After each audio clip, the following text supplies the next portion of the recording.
Welcome to Aging Insights. I'm Melissa Chalker, Deputy Director of the New Jersey Foundation for Aging. The Foundation's mission is to enable seniors to live with independence and dignity in their communities. Aging Insights is produced by the New Jersey Foundation for Aging to provide information and resources to boomers, seniors, and caregivers, the primary focus being to share important information and connect people to community-based programs. Today we're going to talk about smoking, the risks, the complications, and most importantly, how to quit. Maybe you or a loved one are having trouble trying to quit, but you know it's necessary for your health. Hopefully today we can give you some advice and guidance on how to quit. Our guests are Debbie Rasica and Dina Cohen from the Central Jersey Family Health Consortium. Welcome, ladies. Thank you both for joining me today. So Debbie, I did want to start out with you, if you wouldn't mind telling us a little bit about the Central Jersey Family Health Consortium and what you all do there. Certainly. We're a maternal child health agency, and we are mostly made up of grants that work with families, mothers, babies, children, like one family at a time to ensure health. And we're very much out in the community. We do a lot of education, we do a lot of support work, many different grants. They're always changing. Our particular grant is the Perinatal Addiction Prevention Project. Basically, our job is to try to help reduce the risk to women of childbearing age and their unborn children due to drugs, alcohol, tobacco, things of that nature.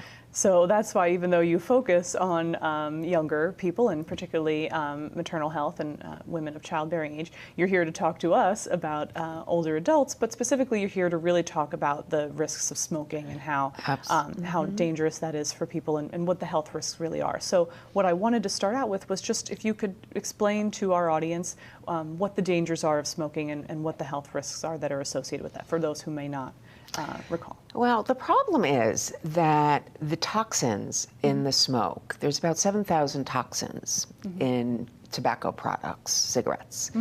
1%, the nicotine, is not what gets us in trouble. That's the addictive piece, but that's not what gets us in trouble. The problem is there's 6,999 other toxins that we're taking into our system, down into our lungs, it's getting into our bloodstream. And the problem is from those chemicals is we can have our arteries start to close, our organs, everything is deprived of oxygen, so things really can shut down. So it's certainly a whole body disease being addicted to nicotine. Sure. It really is. Yeah, and we're going to talk a little bit about the different health ways that this impacts our health by smoking, and you mentioned some of them already, but we have to keep in mind, as we're talking about older adults as well, that it's not just the person smoking who's putting themselves at risk for these things, but there's also the issue of secondhand smoke, and I believe you even told me there's a thing such as third-hand smoke. So if you maybe could explain a little bit to us about second and third-hand smoke. Certainly. Second-hand smoke is the direct smoke that's coming off a smoking product. That it contains a lot of the same toxins, if not more, than what's in a cigarette. And when those toxins combine with dust particles, they can become just as unhealthy, if not more, to other people in the room who may not even smoke. So that's the secondhand smoke. And the reason why smokers have sometimes a smell after smoking a cigarette is because those toxins cling to their clothing and their skin and their hair. That's the third-hand smoke. And truly, these toxins can last on surfaces a minimum of 8 hours per cigarette. So if you're a caretaker, if you have pets, if you're living with other people who have illnesses that might make them more prone to getting ill, the healthiest decision anyone can ever make is to quit smoking. But at least if not, to take it outside and to do that safely.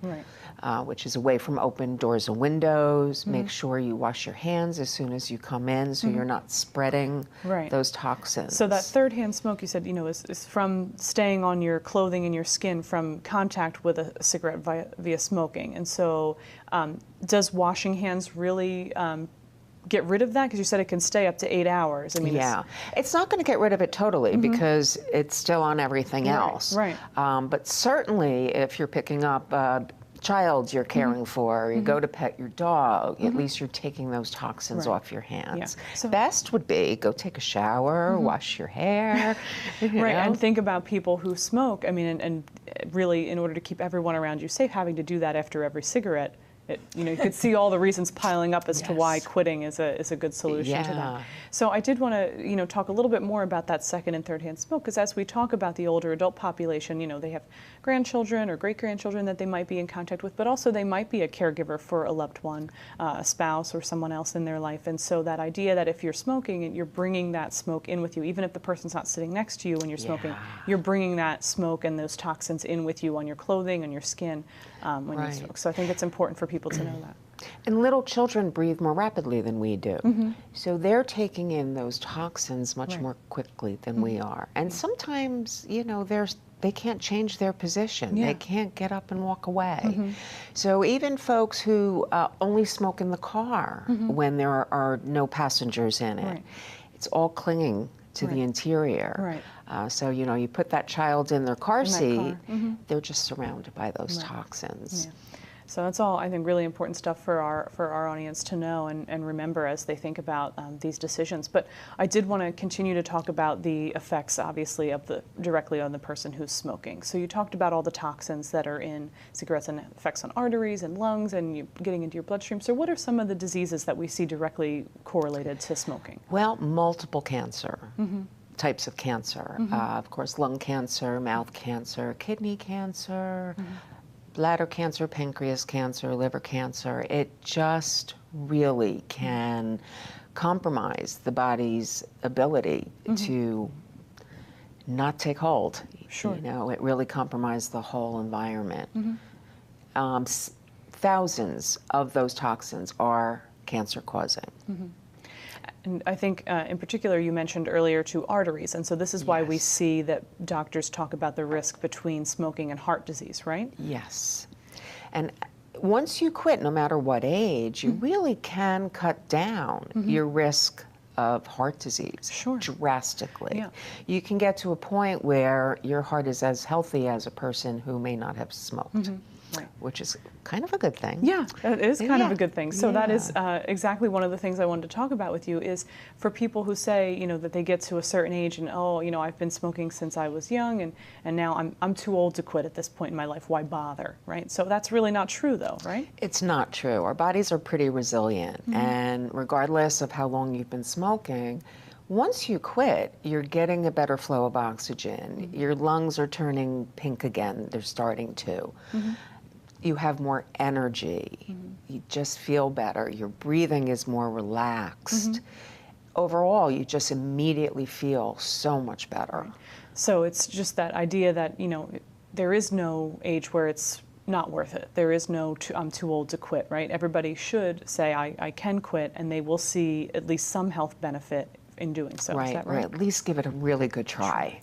It is the most addictive thing there is, so we have to really help folks and support them in the process. But it can be done. It can be done. Be done. And we are going to talk a little bit more about how to quit and how to support people who want to quit, because I think that's a really important piece about this. But I don't want to jump too far ahead. I want to make sure we cover all of the risks and damage that smoking can do to folks. And so as we think about that and the reversal of it, it can be really difficult, as you said, to quit. But some people talk about reducing the number of cigarettes. Is that helpful in any way? Is there any harm reduction in reducing the number of cigarettes you smoke a day? Certainly. The less you take in, the less toxins floating around. But in terms of your physiological health and what those toxins are doing to your system, it doesn't really matter. Right. Doesn't really matter. Certainly, if someone can get down from a pack to a couple a day, that would be wonderful. And that it certainly is harm reduction. But again, we also have to think about that secondhand smoke and the third-hand smoke. If people have upper respiratory problems, they can be exacerbated by the smoke as well. Stomach issues. It really can. So, healing is even a problem. I know there are many, many surgeons who will not do some surgeries until a person is nicotine and toxin-free for a specific amount of time, because it really can compromise healing. Really? So even a small cut can become problematic. Well, that's really interesting to think that it also affects that aspect of your body, because there's so many ways that we've talked about already that it impacts us. You know, people oftentimes think of some of the more immediately visible things, you know, like damage to your teeth and skin and those sort of things that people can see right away. But there is that also internal damage that we've been talking about, as well as this ability to heal, which is new information to me. I didn't know. I think that's important for our audience to know that that's also a factor, because as we talk about the older adult population, we're dealing with people who might be dealing with multiple chronic diseases. Right. So I imagine that this might impact their ability to manage those chronic diseases. Would that be correct? Yes, absolutely. Also, it interacts with medications, not all, but some, either rendering them less effective or increasing the potency of the interaction going on. So it really does need to be taken into consideration in terms of healthy lifestyle on many, many levels. It really can. Even psychiatric issues can be worsened by smoking. Right. You mentioned nicotine being, you know, a small percentage of what's in a cigarette versus the other toxins, but it is the addictive part, and so that's the important piece. That this is the part that's, you know, very addictive for people, and the part that's difficult for them to separate from. So I think that's going to be important in us talking about how to quit, right? Yeah. So let's talk a little bit about that. As we did talk about, you know, people who might say, I'm too old to quit. It really is a struggle. I mean, you think about somebody who's maybe, you know, 50 or over or 60 or over, who's been smoking since they were a teenager. That's a really long time. Yes. And that's not only the addictive piece, but also the habit and the way they've built it into their daily lives. So for someone who says, you know, I really do understand that I need to quit, but I don't really want to. How do you talk to them about doing that? First, truly start with how come? Why don't you want to? Right. You know, really break it down for a person so they can map out their own benefits that they can gain from quitting, and the cons of continuing to smoke as well. A lot of the work that we do is to educate on nicotine replacement therapies, which we do encourage. It's medication that helps people get rid of the physical withdrawal from that nicotine, so that then, with the help of maybe group or individual counseling, they're able to, and making other behavioral changes, they're able to do what they need to at least keep putting off that one cigarette in front of you. And before you know it, it really can be successful. And we do have 7 medications that are FDA approved to assist people with quitting. And they can be used in different combinations, and you can pick the ones you want. It's very much a personal thing.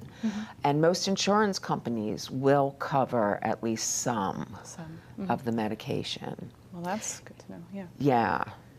So I did want to maybe transition over to talk to Dina a little bit, since we've started this topic of how to quit. And Debbie mentioned some of the medications and different things that are available. And I just wanted to know what things you've all seen be successful in terms of quitting.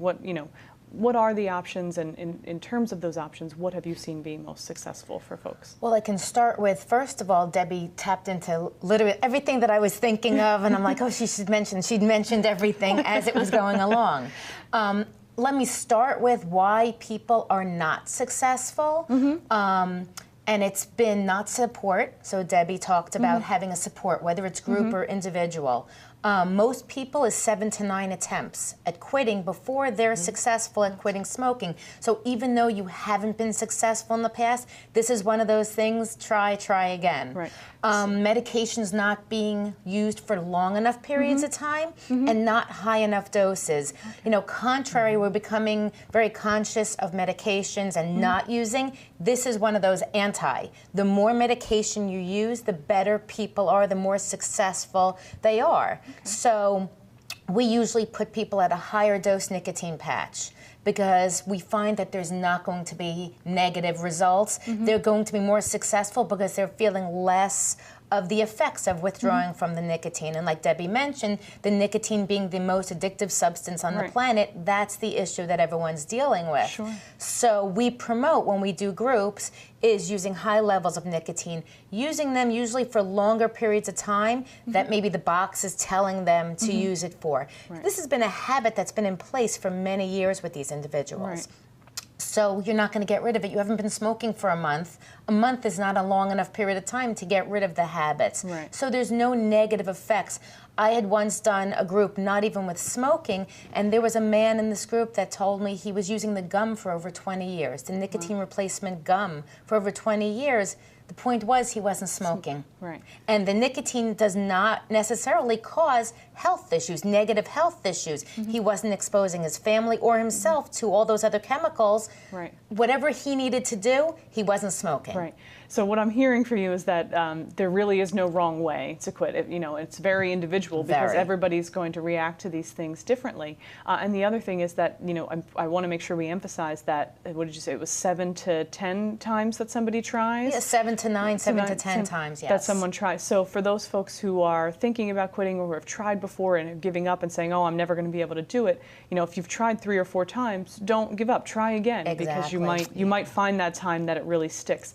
In terms of the medications, people should ask their doctor about these to start out, or there's some things over the counter, right? Yes, most of the products actually for quitting smoking at this point are over the counter, and like Debbie mentioned, with insurance companies covering it, doctors usually have to write a prescription. Even though they are over the counter, when the doctor writes the prescription, the pharmacists can zero out the receipts, and that's how it's done. With Medicaid, it is 100% reimbursable.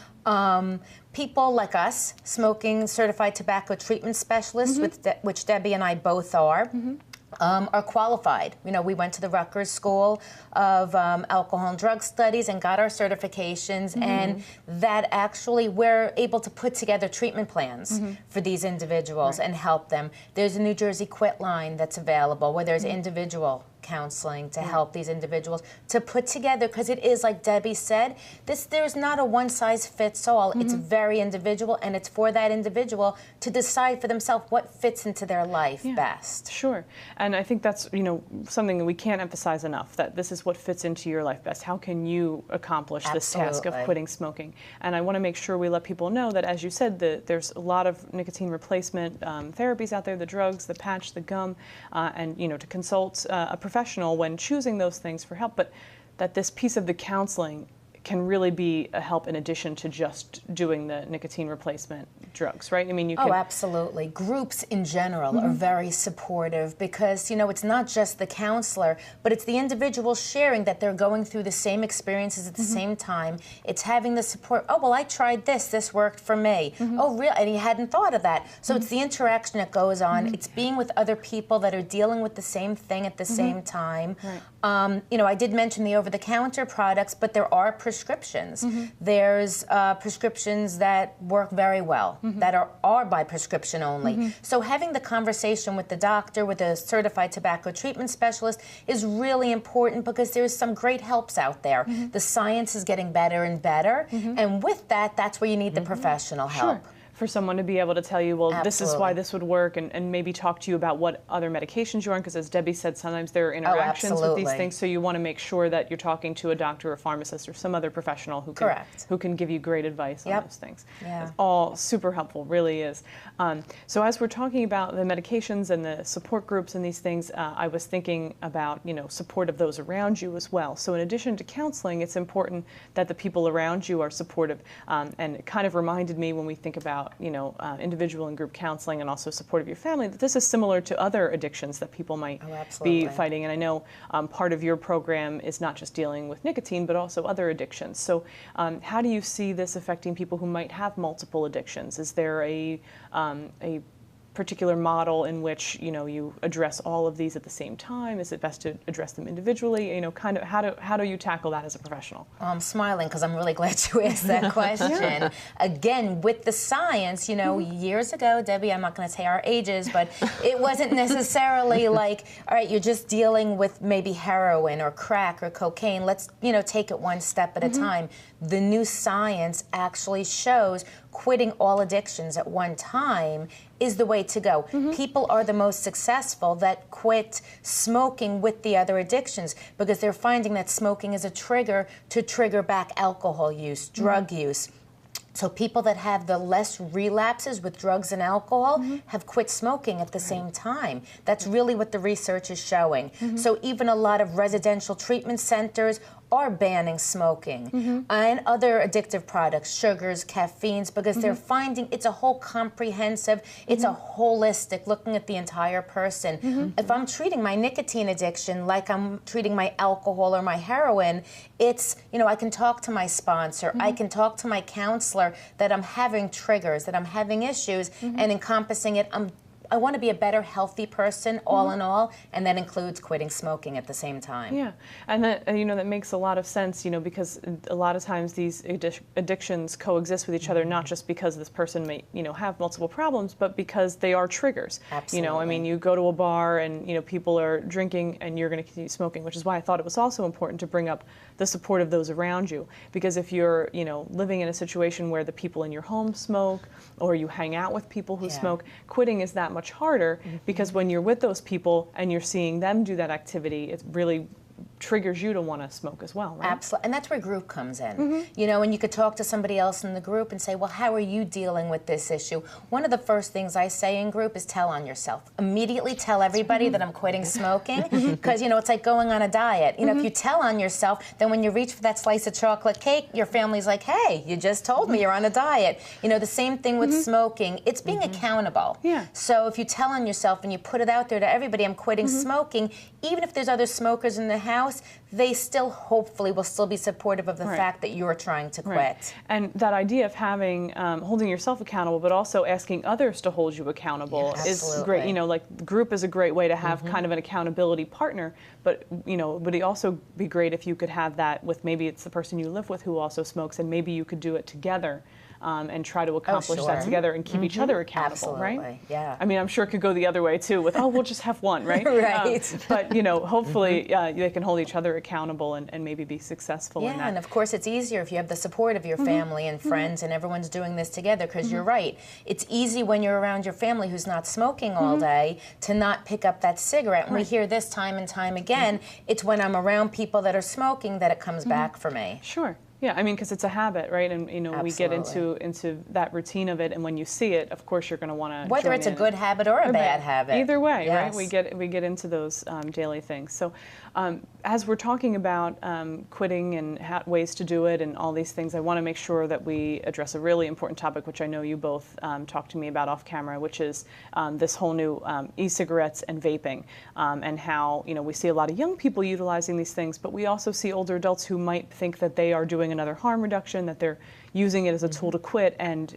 whether or not that's really a safe thing to do. So if you could talk to us a little bit about those two options. You know, our stance has been going forward, we can't stand up here. We have our hypotheses, but we don't, you know, use our hypotheses. It's not the Debbie and Dina show. That'd be a good show. It would be a great show. We have to use science and research. And as of right now, we do not know that it's a harm reduction. We do not know that it's a safer, healthier alternative to smoking. So as of now, we can't promote that. Probably about a month ago, would you say, the FDA is now going to regulate cigars, because cigars, people also do not realize, have the same amount of toxins and nicotine, if not more nicotine, than cigarettes. Right. The difference is wrapped in tobacco leaves versus wrapped in paper. That's it. Still just as dangerous. The FDA is now going to regulate cigars e-cigarettes, vapes, electronics, rechargeables, modifiers, all those, the hookah pens, all the encompassing. There's and so the many flavors, things. Yeah. yes. So the research now with the FDA will hopefully speed up, and we'll start to see the research, the science come out of what really is in these products. Right. But we can't promote them as a healthier alternative, and we just want to get the message out to older adults, to younger kids. You know, younger teen smoking is going down drastically.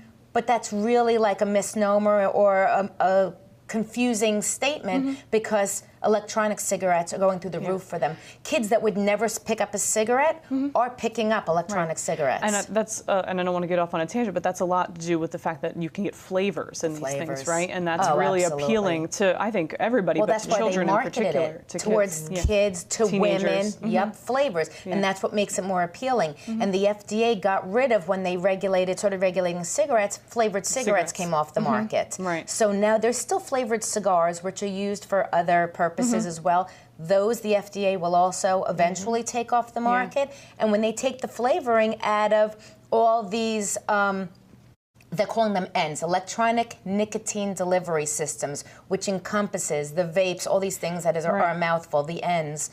When they start taking the flavors off the market, let's see how much the rates go down in the use, because the flavor is absolutely the hook. Yeah, and I think that's all really important for you to explain to people, and why that's, you know, marketed in that way, and why people are using it, because, you know, we don't have proof that this is safe to use. I mean, I think as you talk about the FDA, there have been concerns, right, about vaping and electronic cigarettes, because it's still heat.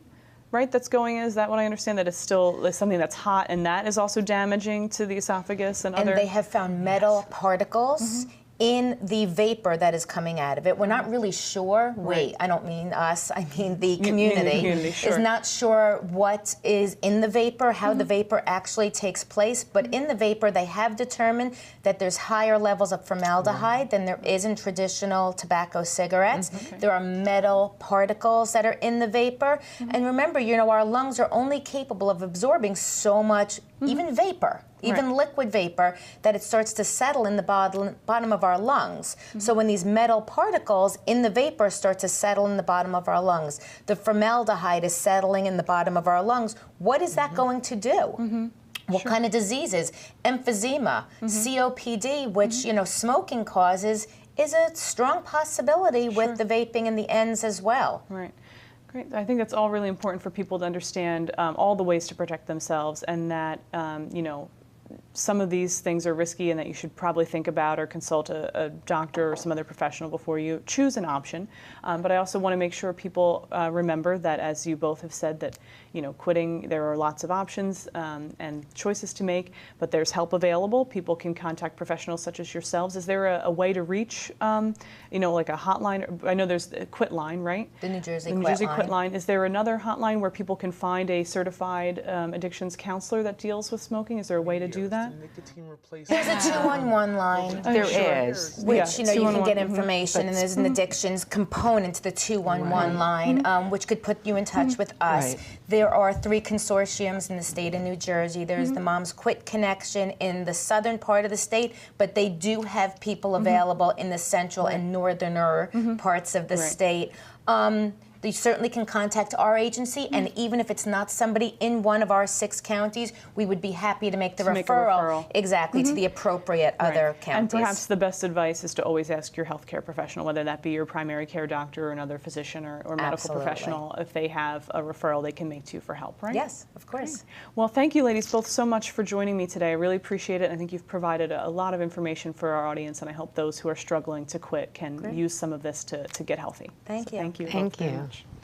Aging Insights is produced by the New Jersey Foundation for Aging and is made possible by donations to the foundation.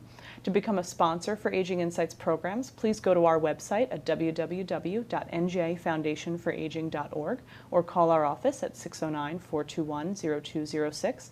All of the previous shows may be viewed on our website. We want to remind you, to find out about senior services in your area, please contact your county office on aging. Their numbers are on our website, or you can call the state hotline at 1-877-222-3737. Thank you for watching this episode of Aging Insights, and remember, aging is everyone's business.